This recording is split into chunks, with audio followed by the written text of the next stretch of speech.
C'est parti pour la section CSS qui va être assez massive, hein, donc préparez-vous, on fait pas ça en un jour, enfin je pense pas même vu qu'elle va être plus longue que 20 heures probablement. Donc voilà, prenez votre temps, bout à bout, l'important c'est vraiment de comprendre ce qu'on va voir.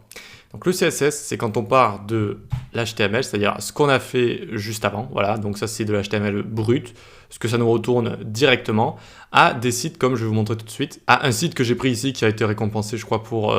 son web design, je crois sur un site Awards qui récompense les web design, voilà, avec du style, des images bien placées, du contenu bien placé également, avec des dimensions qui vont être respectées, et avec tout ce qui est responsivité, alors ça ne se dit pas, c'est le côté responsive, en français ça a été traduit par réactif je crois, c'est le fait de s'adapter à tous les écrans, et je vais vous montrer tout de suite que ça s'adapte très bien. Regardez, on va remonter tout en haut, on appuie sur F12, ça nous ouvre la console,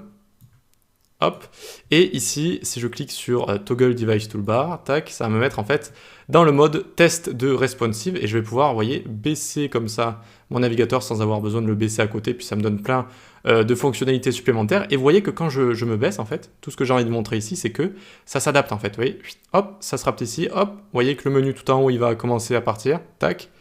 et alors j'ai pas fait le test, hein, mais là vous voyez on va passer en mode tablette, et on passe petit à petit en mode portable, tac, tac, tac, et là 320 pixels, c'est le mode le plus petit écran de portable possible, et voilà, du coup regardez là on est en mode portable, on peut imaginer qu'on scrolle avec le doigt, et ça fonctionne très bien, on a le texte, on a les images, on a tout qui va très bien, c'est ça le responsive, c'est ça que Google entre autres note très durement, hein, il faut vraiment que nos sites soient responsive, donc je vais vous montrer comment on fait,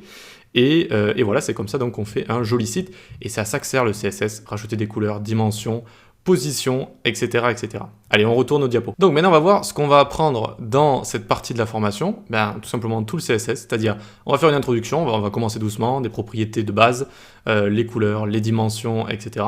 Quelques concepts, un peu de théorie sur comment le CSS fonctionne sous le capot, comment il se fait analyser, comment les propriétés se mettent en place sur mon navigateur, etc.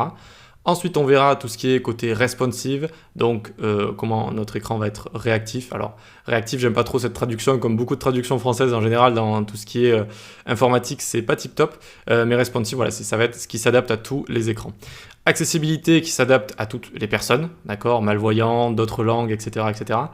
Flexbox, c'est un mode de positionnement. SAS, SCSS, c'est une sorte d'outils d'évolution de CSS qui va nous rapporter des fonctionnalités. CSS Grid, c'est pour tout placer en mode grille, c'est un concept, vous allez voir que c'est très très sympa. On verra également les animations que je n'ai pas notées ici, je viens de m'en rendre compte.